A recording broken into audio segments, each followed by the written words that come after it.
The second episode's called So Close Yet So Far. Yeah, that's fitting. Hey there, hi there, ho there, Andrew here, and I'm going to tell you why Fear the Walking Dead stinks. Now, if you haven't seen my first video on Fear the Walking Dead, click the link above. You'll at least understand why I feel the way I do, and the frustration that came with doing another video. The final video of this series. Oh, and there will be spoilers. So we start the show with Principal Artie, who loves the party, walking down the hallways of the school. Then we see Alicia walking in the middle of the streets with headphones, apparently too smart to use the sidewalk. Alicia walks through the open door of her boyfriend Matt's home. Things are knocked on the floor, and then she sees something that makes her say, "Oh my god." End of the teaser, and we see the title card. By the way, the music theme to this show? Terrible. It sounds like my TV speakers have gas.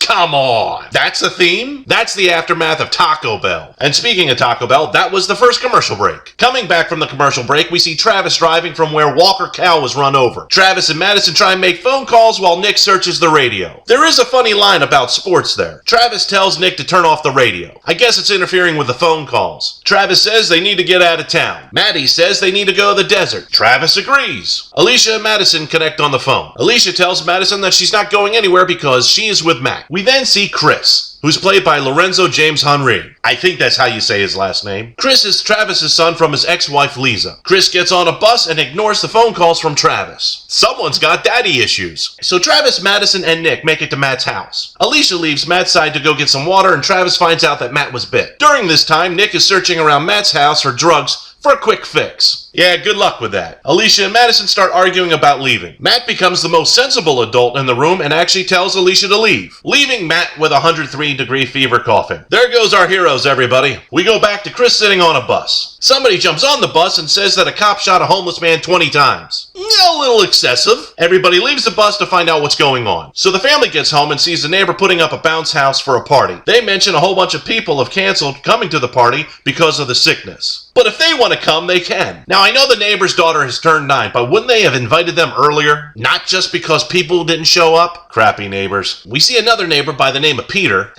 Peter. At least I think that's what his name was, and he's loading up his car with supplies. By the way, he's coughing. Yeah, he's dead. Inside the house, we see Travis freak out about his son Chris and his ex-wife Lisa. Madison tells him to go get him. Nick then tells Madison that he's about to go through withdrawals. Travis leaves, but not before washing the blood off the front of his truck. I don't know why I find that humorous, but I can really see someone like him doing that. Madison then goes to talk to the neighbor. By the way, we will never find out what they said. Cue the second commercial break. Coming back from the commercial, we see Lisa. She's played by Elizabeth Rodriguez, and she's going into her home right now getting a phone call by Travis. They talk over each other on the phone call because divorce has made them bitter. Hey Travis, here's something that you might want to say. Hey Lisa, have you watched the news? There's a lot of stuff going down right now. No, don't say that. That would be logical. Chris is then seen wandering around downtown. He sees a paramedic fixing a police officer's arm that was bitten. Back at Maddie's home, we see Alicia in her room, looking at her acceptance letter from Berkeley. Yeah, we got it. She's smart. You established that in the first episode. Madison then calls Alicia to go get a bucket. You know, just in case the audience starts throwing up at the garbage that we're looking at. There's some banter between Alicia and Madison while Nick starts his withdrawals on the couch. Madison makes a decision internally to go and look for some drugs at the high school. Hey, why not? That's where I get my drugs. Just kidding. I don't do drugs. If anything, all my years of video games have taught me this. Winners don't use drugs. Travis, while driving, sees a police officer loading up supplies in his squad car. For personal use? Help with the first responders? Who knows? Madison is now at the school. Whoa, whoa, whoa, whoa, whoa. How can Maddie talk to the neighbor, attend to Nick, debate Alicia, and get to the school before Travis can do anything? And don't say traffic. Madison had to have hit traffic too. I'm usually not one to nitpick on small details. But has anybody else noticed that the crack on Travis's windshield has disappeared and reappeared frequently throughout this? We're talking a multi-million-dollar company working on a multi-million-dollar show on a multi-million-dollar channel. Anyway, Madison's at the school and she walks around the school, which is empty. She steals Principal Artie's, who loves to party. I don't know why I keep on saying that. Keys in his desk. She then gets to the crime prevention office. There's a crime prevention office in the high school? And there's a taped body outline on the floor. Wait, what? There was a death in the school? When? What happened? There's crime scene tape on the door. She just ripped the crime scene tape off the door and walked over the body outline. Did she know what happened? Why wasn't there a scene on that? There's no dialogue from Principal Artie, who loves to party, and Madison on that? Madison then begins to pry a closet door open with a crowbar. Where did the crowbar come from? She just had it in her coat pocket? Who does she think she is, Harpo Marx? Someone sneaks behind Maddie. She turns around and is shocked to see Tobias. He asks for his knife back. Commercial break. We're in 25 minutes now, and I got a bad feeling about this. The pacing is definitely not going well, and we're halfway through the episode already. We get back from a commercial, and we see Chris filming a crime scene from where the police officer shot the homeless man. There are angry citizens there. What are they doing? Talking about free speech and the right to assembly. Yeah, I know that sounds snarky, but I'm serious. That's what they talked about. Tobias and Madison search the school, and Madison gives back Tobias his knife. Back at home, Alicia makes Nick some soup and water. I don't know how one makes water. Anyway, Nick throws up. Stay classy, Nick. Alicia then hears cries from across the street because the little girl is upset that nobody came to her party. Why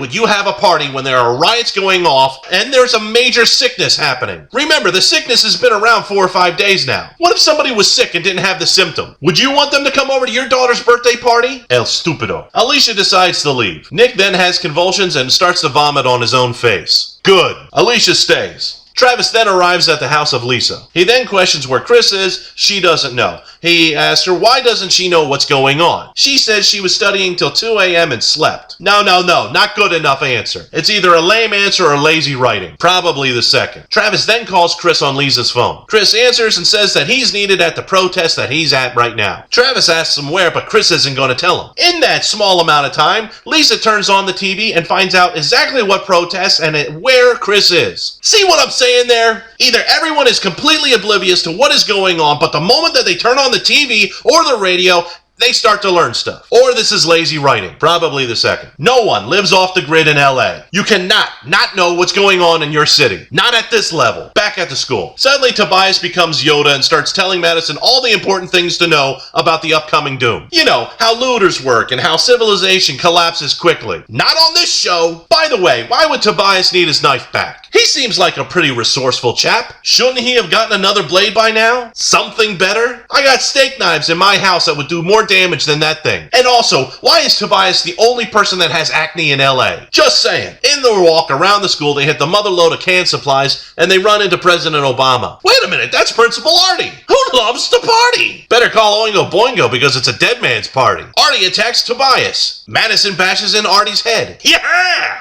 Commercial break.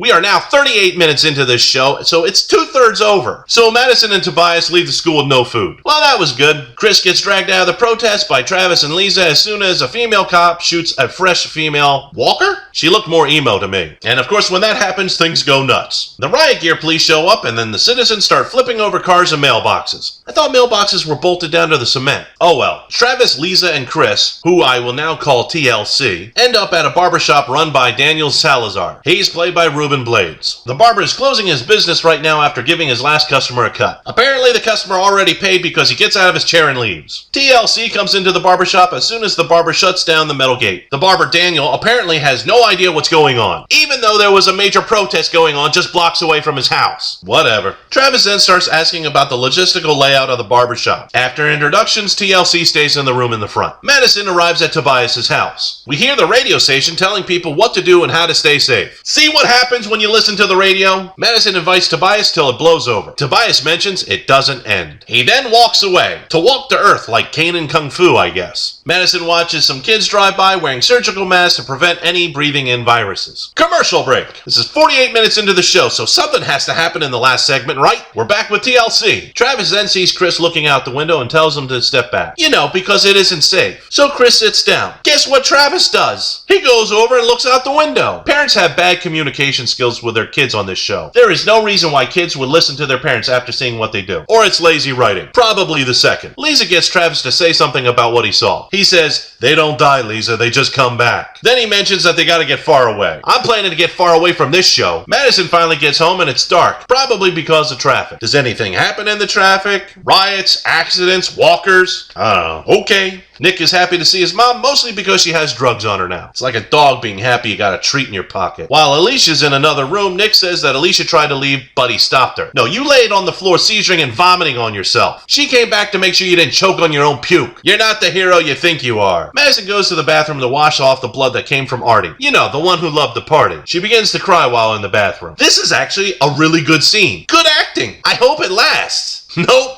because we get a phone call. It's Travis. He says where he is and that they're safe. He then tells her to go to the desert. Why does everybody want to go to the desert? Nobody has any water. No one has supplies. What are you gonna do in the desert? Suddenly there's gunshots in the background of Travis's phone call and the phone gets cut. Madison leaves the bathroom and Alicia sees that Madison was crying. Alicia asks what's wrong with Madison. Madison says nothing. Gee, I wonder why your kids don't open up to you with their feelings inside. Or maybe it's lazy writing. Probably the second one. Madison must have stunk as a guidance counselor. Well, she doesn't have to worry about that job anymore. Mostly due to the fact that we see on the floor at school a really dead, Principal Artie. Man, he sure did love to party. Alicia's looking out the window of the house and she sees a neighbor of the party getting attacked by Walker Pete. She goes to help. Madison stops her. What? Back at the barber shop. Griselda, wife of the barber Daniel, is praying to some candles and then blows them out. All while Travis is looking at himself in the mirror. And that's it.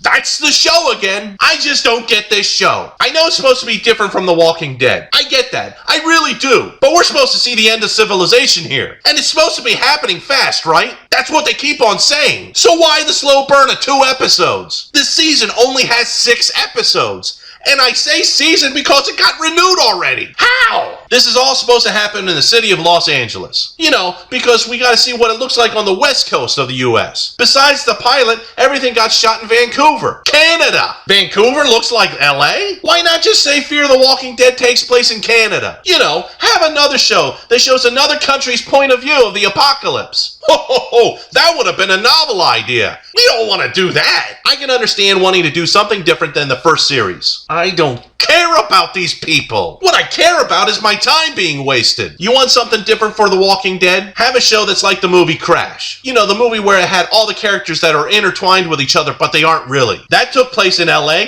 and it won 3 Oscars. Why can't we see in downtown LA doctors in a hospital trying to figure out what is happening, just like I said in the first review? Top it off with power plant workers trying to keep all the electricity going on because that's vital to the city. Then we have 911 dispatchers taking phone calls. Phone workers trying to keep the phone lines open. First responders trying to help people and take people to the hospital. You know, seeing a city trying to keep it all together and hold it all together as long as they can to prevent what's going to happen. You can see people being the best that they can be, trying to help others, trying to figure out what's going on, trying to save people. All of this being intertwined with each other. First responders going to the power plant, or the phone techs working with 911. That isn't hard to structure. Dang man, I would watch that show. Walking Dead execs, why can't you make that show? Seriously, somebody share this video with a TV executive so they can get in touch with me. Something is seriously wrong with this show. This is supposed to happen in our world. Something that is more reality-based than fantasy-based. And it happens in 2010. So far, we're around 4 or 5 days of the sickness being around. On an average day in Los Angeles County in 2005,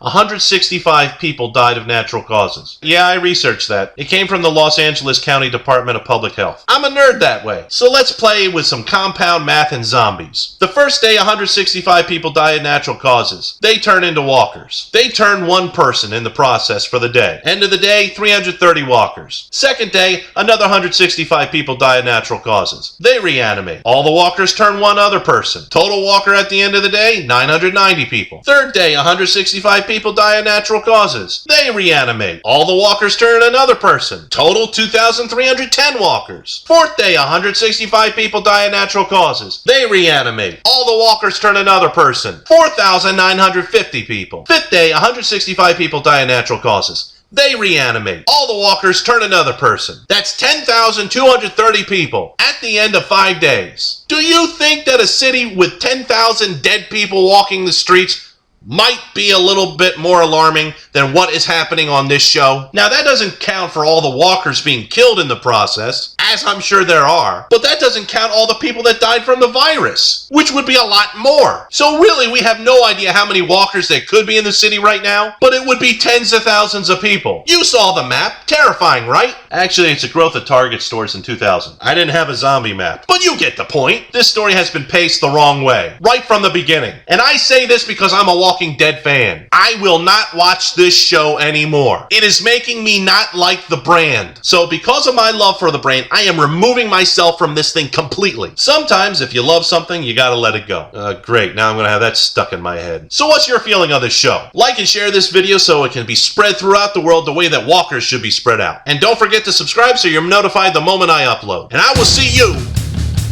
in the next video.